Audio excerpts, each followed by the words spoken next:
in North Wales. Yet, despite the pandemic, 85% of patients in England wait only 2 weeks for their urgent suspected cancer referrals. What can my right honourable friend do to ensure equality of healthcare across Britain? Prime Minister. I thank my honourable friend for his question. I'm sorry about the case that he raises. Of course, health is a devolved matter, but I thank our NHS colleagues across the whole of the UK, and I point out that the Welsh Government will benefit from an additional £3.8 billion of funding this year, plus a further £270 million to support the response to COVID, Mr. Speaker. We now come to the Leader of the Opposition, Keir Starmer. Thank you, Mr. Speaker. And can I join with the comments about Jack Dromey? We will, I think, be doing tributes in due course in relation to Jack. Well, there we have it. After months of deceit and deception, the pathetic spectacle of a man who's run out of road. His defence that he didn't realise he was at a party. It is so ridiculous that it's actually offensive to the British public. He's finally been forced to admit what everyone knew, that when the whole country was locked down, he was hosting boozy parties in Downing Street. Yes. Is he now going to do the decent thing and resign? Prime Minister. Well, Mr. Speaker, it is... Hancock went. I think somebody will be going for an early cup of tea as well. Can I just say, the question's been asked. I want to know the answer. Your constituents want to know the answer. I don't need any extra help either. So please, Prime Minister. Well, Mr. Speaker, I appreciate the point that he's making about the event that I attended. I want to repeat that I thought it was a work event, and Mr. Speaker, I regret very much that we did not do things differently that evening, Mr. Speaker, as I've said, and I take responsibility and I apologise, Mr. Speaker. But as for his political point, I don't think that he should preempt the outcome of the inquiry, and he will have a further opportunity, Mr. Speaker, I hope, to question me as soon as possible. Keir Starmer. Well, that apology was pretty worthless, wasn't it? Let me tell him why this matters.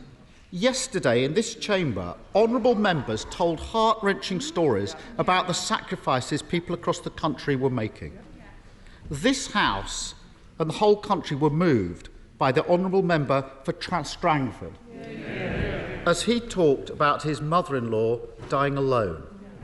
He was following the rules, whilst the Prime Minister was partying in Downing Street. Is the Prime Minister really so contemptuous of the British public that he thinks he can just ride this out? Mr. Speaker, I heard the testimony of the honourable member opposite, and I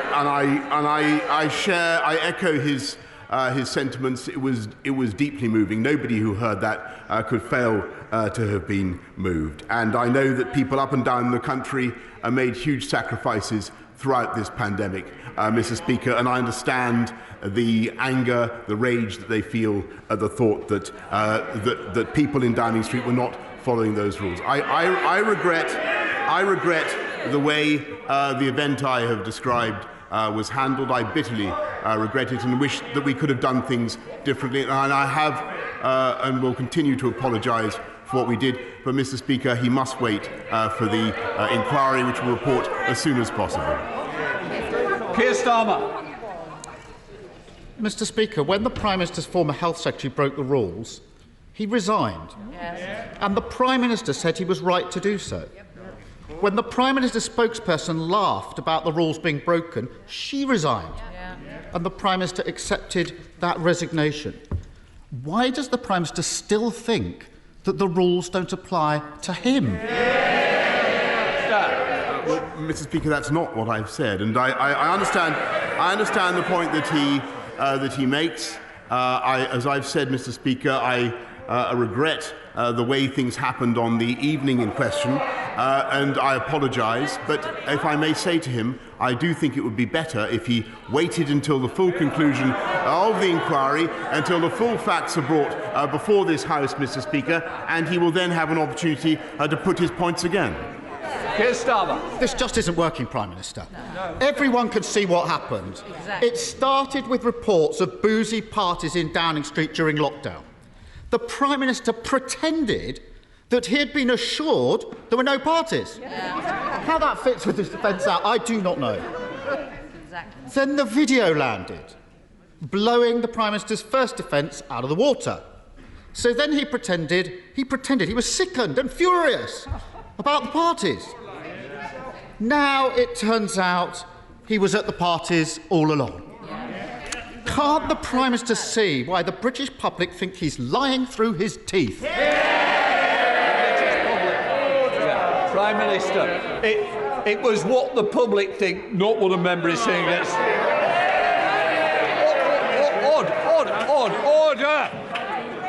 Order. And I certainly don't need any help from round here. If somebody wants to help me, they can help somewhere else. Prime Minister. Mr. Speaker, it's up to the right honourable gentleman to choose how he conducts himself in this place. He's wrong.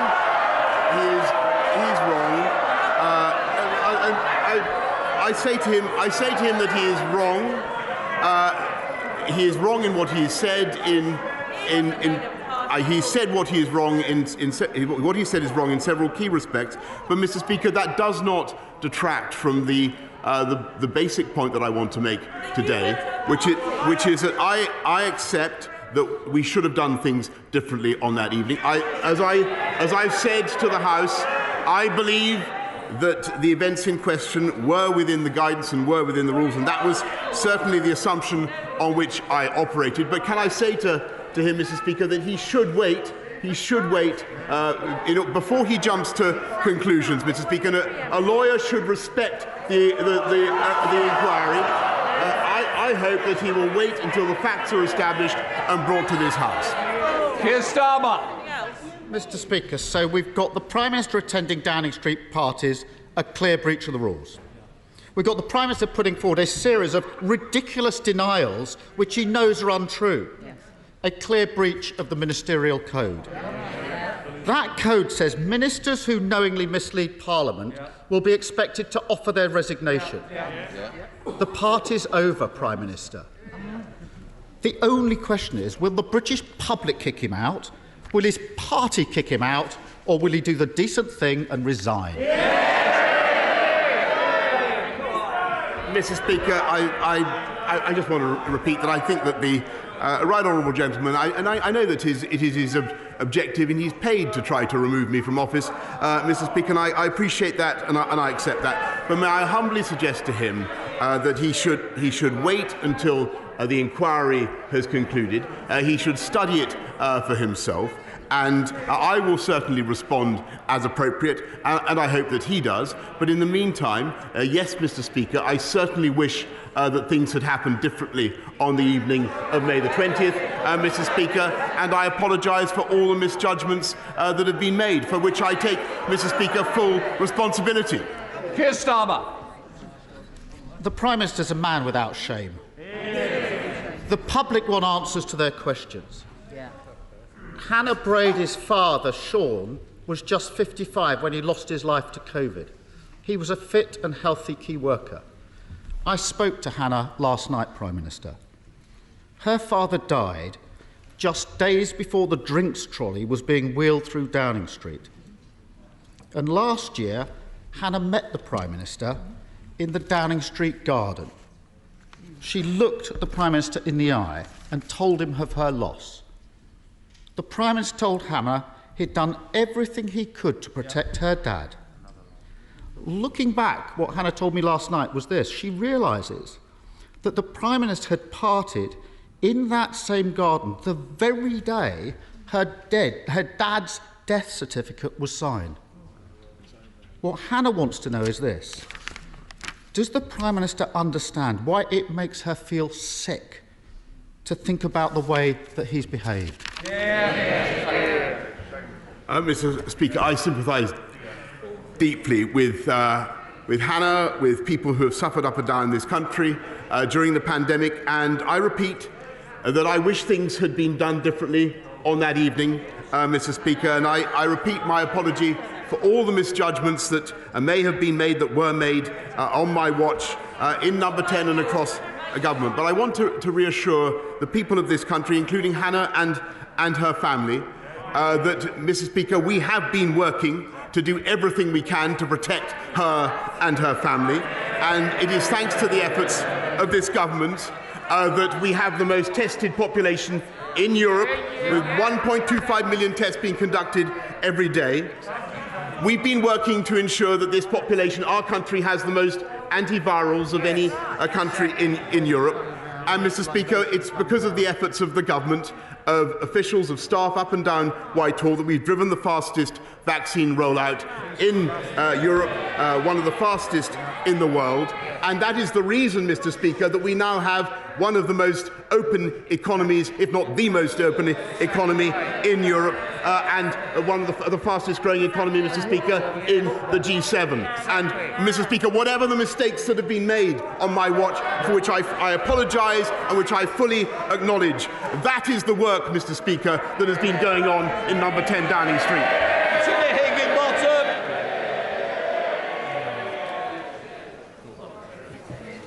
Thank you, Mr. Speaker. Education is one of the biggest factors when it comes to levelling up. It's what ensures that people right across the country have access to the same opportunities, and it's a key part of my mission to transform lives in Burnley and Padiham. Yeah. With that in mind, would the Prime Minister work with me to ensure that Burnley becomes the best place to study, whether you're in primary and secondary school, looking for an apprenticeship in advanced engineering, or undertaking a degree in cybersecurity? Yes, I thank my honourable friend, and we're investing in education up and down the country, and I'm delighted that Burnley College was part of a successful proposal to become an Institute of Technology, and that Burnley is home to the growing University of Central Lancashire campus, making it a fantastic place to study in Lancashire. Leader of the SNP, Ian Blackford. Thank you, Mr. Speaker. And can I add my remarks in terms of Jack Dromey, someone who was a festy fighter for workers' rights and an inspiration to so many of us across this House for the way that he conducted himself. We will miss him, and condolences to Harriet and to the rest of the family. Mr. Speaker, the Prime Minister stands before us accused of betraying the nation's trust, of treating the public with contempt, of breaking the laws set by his own government. A former member of Her Majesty's Armed Forces, Paul, wrote to me this morning. His father died without the love and support of his full family around him because they followed the regulations, Prime Minister. Paul said, as an ex-soldier, I know how to follow the rules, but the Prime Minister has never followed any rules. He does what he wants, and he gets away with it every time. The Prime Minister can't get away with it again. Will the Prime Minister finally do the decent thing and resign, or will his Tory MPs be forced to show him the door? Prime Minister. Well, I thank the right honourable gentleman, but I want to offer my condolences to his constituent who wrote to him, and just to remind him of what I've said earlier. And with the greatest respect to him, I think that he should wait until the inquiry has concluded. Ian Blackford. It's an open and shut case. It's an event that should have taken place. It broke the law, Prime Minister. And what's so galling about that response is that the Prime Minister feels no shame for his actions. The public suffer pain and anguish at being kept apart from their families. All the while, the Prime Minister was drinking and laughing behind the walls of his private garden. The public overwhelmingly think that the Prime Minister should resign. Trust has been lost, and the public will not forgive or forget. If the Prime Minister has no sense of shame, then the Tory backbenchers must act to remove him. They know the damage is done. This weak and contentious Prime Minister can no longer limp on. The message from the public is clear. Remove this unfit Prime Minister from office, and do it now. Prime Minister. Again, I just want to thank the right honourable gentleman for his political advice, which I will take with a pinch of salt since it comes from the Scottish Nationalist Party. But I think that most people looking objectively at what this government has delivered over the last 18 months would agree and I renew my contrition for the mistakes that have been made, but we have delivered the fastest vaccine and the fastest booster rollout in Europe, and the result is that across our whole of our United Kingdom, Mr. Speaker, we have a record number of people back in work. Simon Fell. Thank you, Mr. Speaker. On Friday, I met with the Chief Executive of my local hospital trust, the University Hospitals in Morecambe Bay, to talk about how they were managing COVID and the impact it was having on them. The impact is stark. They've got about 12 to 15% of their workforce away isolating, and 140 beds, that's about 20% of the total, blocked because they can't get people back out into social care and the community. So with that in mind, will my right honourable friend consider reducing the self-isolation period, if it's seen to be safe to do so, down to 5 days, and also accepting any MACA requests which come through to help get people back out into the community and into social care?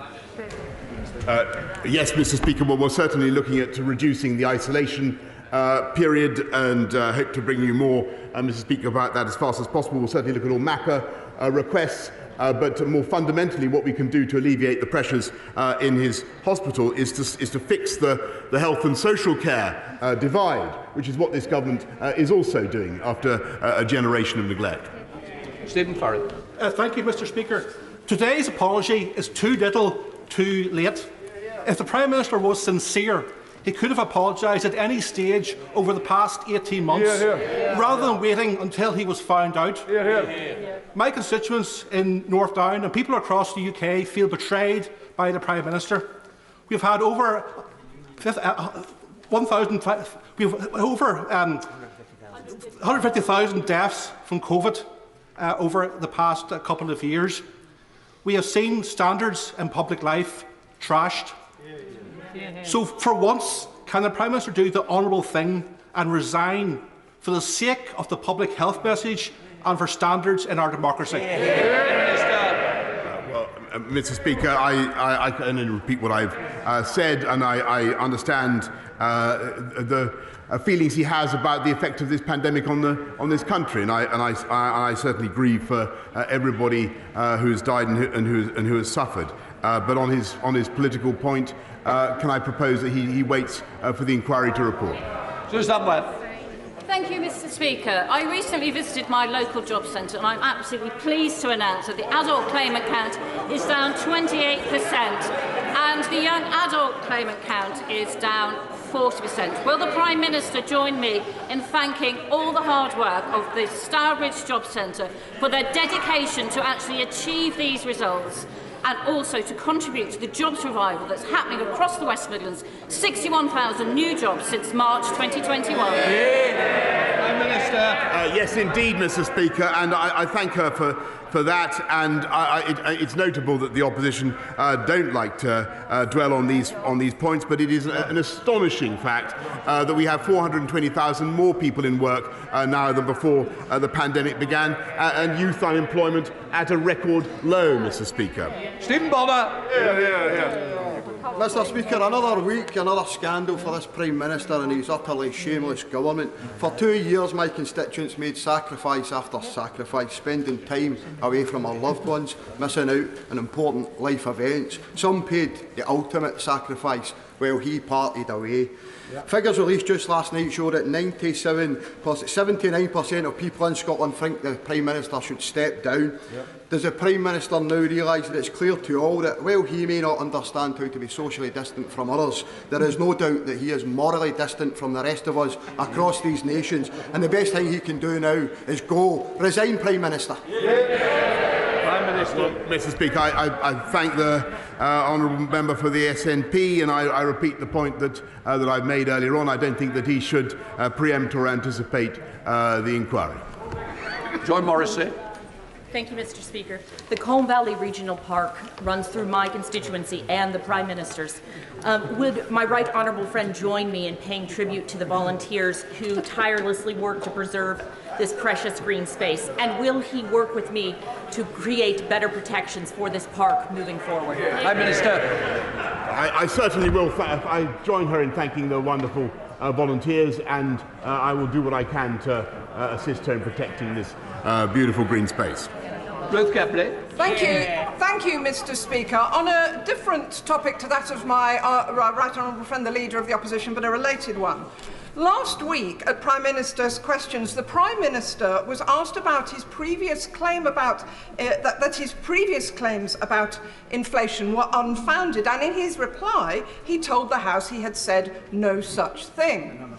But within minutes, the inevitable happened, and people were watching videos on social media saying exactly that.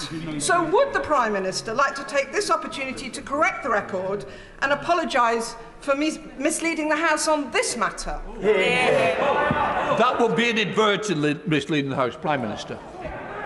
No, Mr. Speaker, because I immediately said in my answer to the question that, of course, you had to be concerned about inflation at all times. What I said, I think on TV, was that some of the predictions then about inflation had not proved well-founded. But clearly, inflation is a serious risk.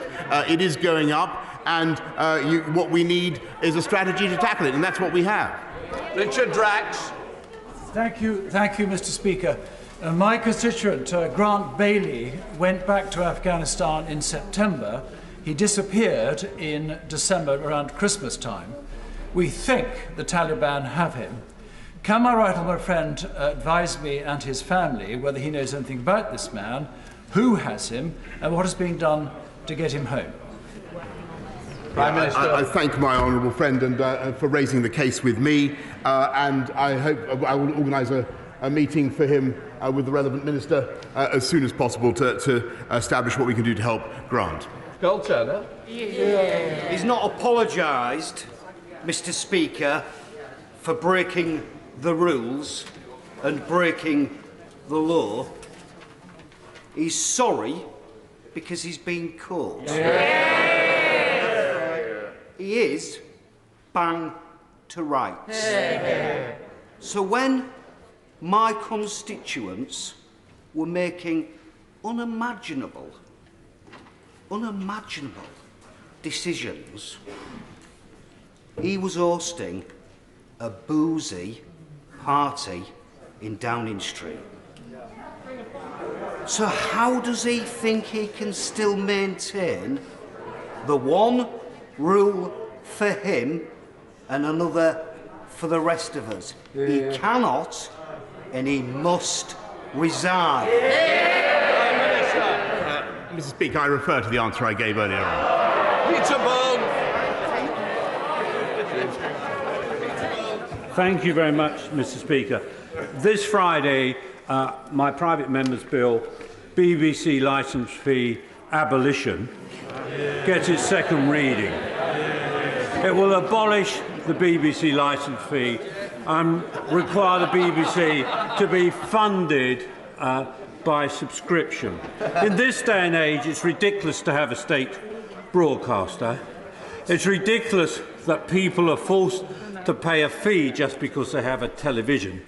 And what is totally wrong, that people who believe the BBC to be institutionally biased have to subsidise them. Mr. Speaker, will the Prime Minister, if he's free on Friday, come along and support the bill? Mr. Speaker, I have the highest respect for the media judgment of my honourable friend, and though I understand some of his strictures about the BBC, Mr. Speaker, I would also say that it is a great national institution. But I will study what he has to say with interest.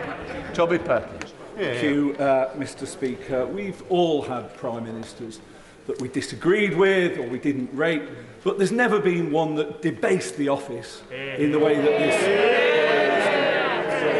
He's now forced to lie down in the back of his car to keep away from photographers. We all know the Prime Minister was sacked from 2 previous jobs for lying. So can he explain to the House why he believes that the great office of Prime Minister, can be held to a lower standard than those previous jobs that he was sacked from. Prime Minister.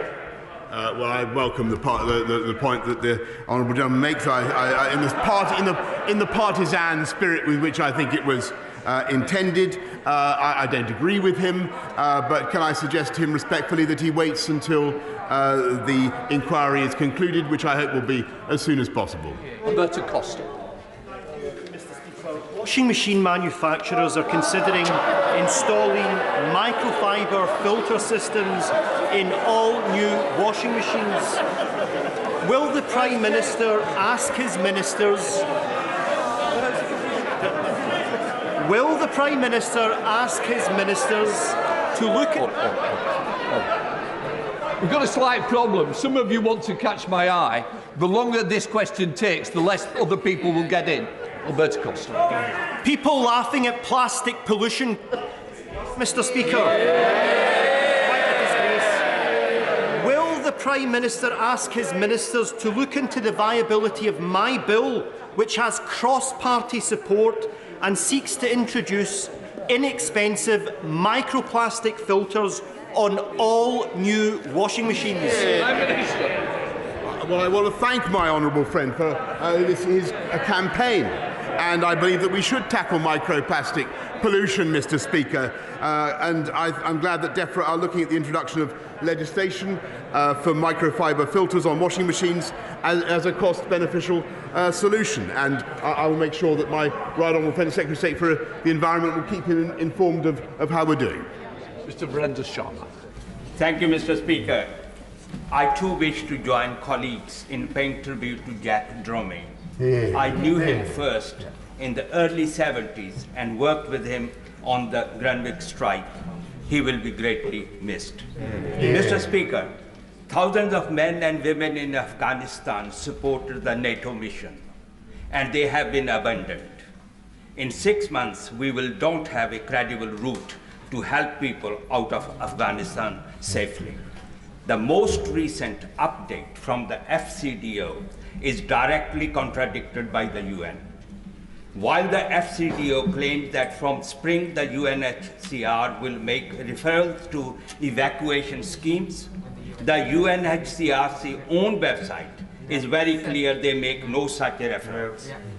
Mr. Speaker, is the government creating a Kafkaesque system to intentionally fail those we owe something to, or is this yet another case of the amateurism and hopelessness that prioritized pen farthings pets over human beings?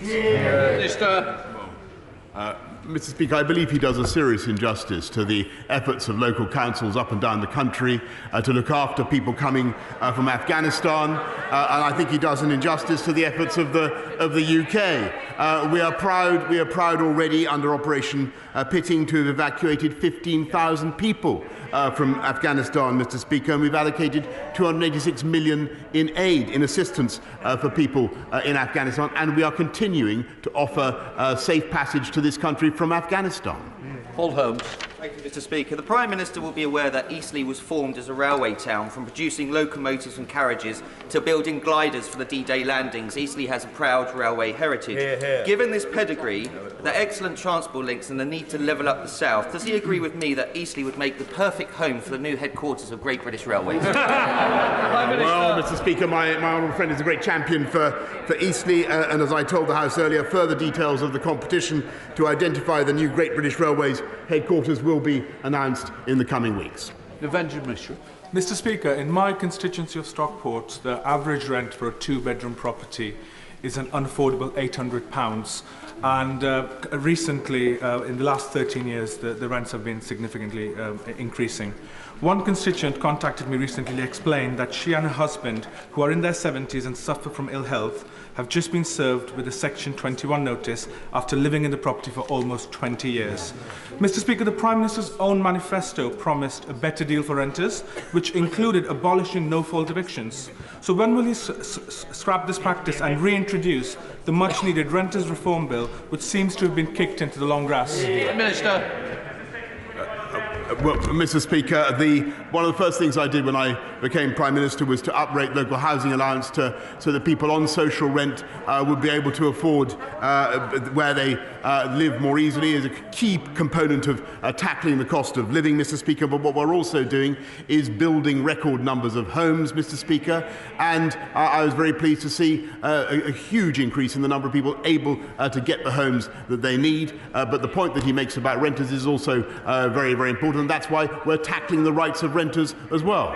Jack Brereton. Thank you, Mr. Speaker. 56 million through the Levelling Up Fund, 40 million through Transforming Cities. This is just some of the investment we've secured for Stoke-on-Trent recently. Would my right honourable friend agree, after decades of neglect, this Conservative Party is the only party that is levelling up opportunities in Stoke-on-Trent? Prime Minister. Prime Minister. Well, I thank my honourable friend. He is a fantastic champion for Stoke-on-Trent, and in addition to all the things that we are supporting in Stoke-on-Trent, I'm delighted to say that Stoke-on-Trent will become the home to the Home Office as well. Dr. Philippa Whitford. Thank you very much, Mr. Speaker. I think this session shows how much of a distraction the Prime Minister's behaviour has been. I want to ask him that after a recent survey showed 37% of small businesses felt totally unprepared for the introduction of import controls, rules of origin and the upcoming SPS checks. So will he listen to the FSB and introduce financial and technical support to those small businesses, or is he just too busy drinking in his garden? Prime Minister. Mr. Speaker, I thank her, but what we are doing is offering financial and technical support to businesses, and they are responding magnificently. And as we come out of the pandemic, we are seeing, as I said to the House earlier on, record numbers of people in work and youth unemployment at a record low. Alicia Cairns. Speaker, the motto of England's smallest county, Rutland, is multum in parvo, much in little, and never has that been more true than the last 2 weeks. The greatest Roman discovery in 200 years, an ichthyosaur, the greatest fossil discovery in 100 years. So will he please support us to build a new tourism industry and 2 heritage museums in Rutland to preserve these amazing discoveries in our county? Prime Minister. Well, Mr. Speaker, I'm agog. I'm longing to come and see these extraordinary additions to the cultural heritage of Rutland, and I thank her for drawing it to my attention, and I look forward to making a visit as soon as I can. Daniel Zeitner. Mr. Speaker, the government's flagship Green Homes grant scheme collapsed in a £1.5 billion shambles at the end of last year, with just 81 vouchers issued in Cambridge and just 85 in the Prime Minister's constituency. With energy bills about to go through the roof, what is it about this government that makes it so peculiarly unable to run a basic loft-lagging scheme? Prime Minister.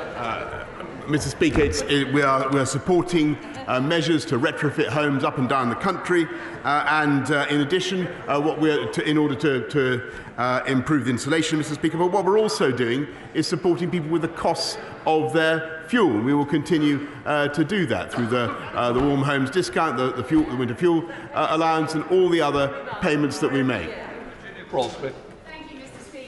On Welsh free ports, can the Prime Minister confirm to me and my unsworn constituents that the UK Government is committed to at least 1 free port in Wales, and can he give an update to the House as to how discussions are progressing with the Welsh Government? Yes. Prime Minister. Well, I thank my honourable friend. I can tell her that my right honourable friend, the Secretary of State for Levelling Up, is indeed talking to his counterparts in the Welsh Government about establishing a free port in Wales, and I urge our friends in the Welsh Government to agree those plans as a matter of urgency. Thank you, Mr. Speaker.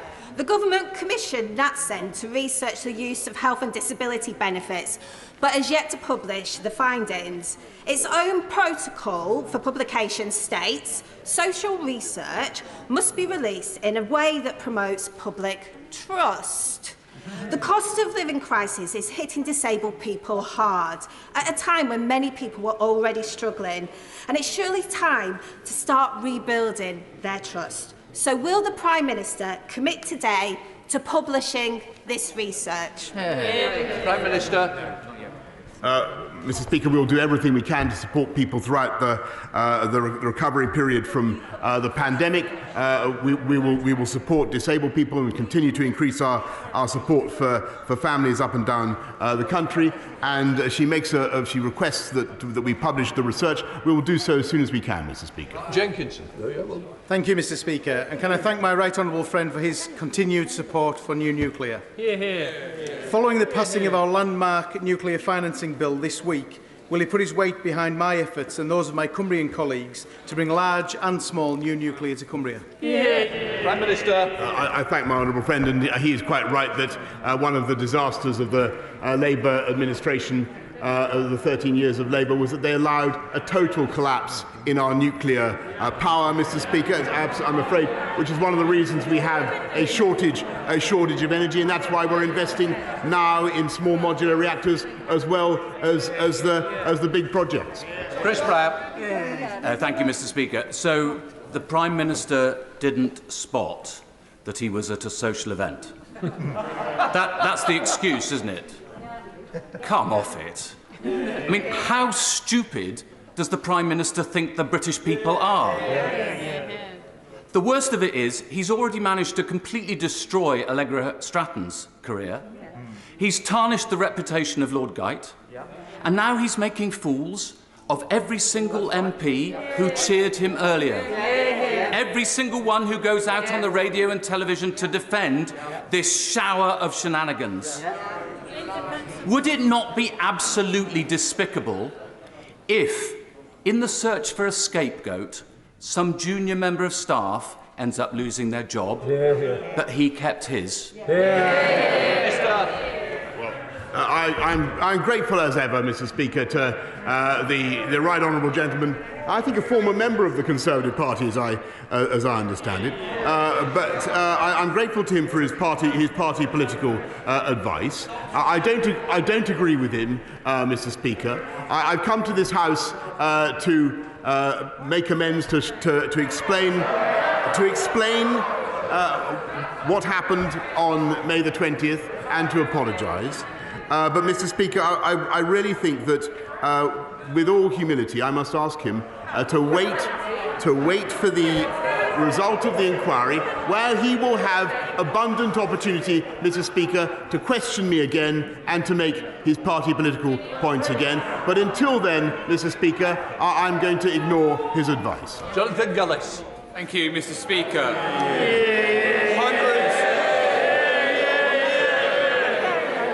Hundreds of respondents took part in the Stoke-on-Trent North Kidsgrove and Talk Bus Back Better survey, of which 80% said they would use the bus more if services were improved. The Conservative-led Stoke-on-Trent City Council has submitted a fantastic Bus Back Better bid for £90 million to improve our infrastructure and our services. So will the Prime Minister make our day in Stoke-on-Trent and announce that money is coming soon? I thank him for his fantastic championing of Stoke-on-Trent. I also thank him, Mr. Speaker, for volunteering to serve as a teacher again during the pandemic. A wonderful thing to do, Mr. Speaker, and I will certainly look and see what we can do to satisfy his request for more buses in Stoke as fast as possible. Final question, Ed Davey. Mr. Speaker, can I join in the tributes to Jack Dromey, an outstanding trade unionist and member of this House? Mr. Speaker, after another shameful week for his government, this has been a shameful attempt to apologise to this House today. So can the Prime Minister explain why the only person to resign so far for this scandal is Allegra Stratton, a woman, while he, the man who sanctioned and attended at least one party in 10 Downing Street, still sits in his place? Mr. Speaker, advisers advise and ministers decide. So will the Prime Minister, for the good of the country, accept that the party is over and decide to resign? Prime Minister. Mr. Speaker, I thank him for his question. And I respect the point that he's making, but I must say I disagree, and I would ask him I would ask him to wait and see what the inquiry says, and I'll be very happy to talk to him then. I'm going to let people leave before we start the urgent question.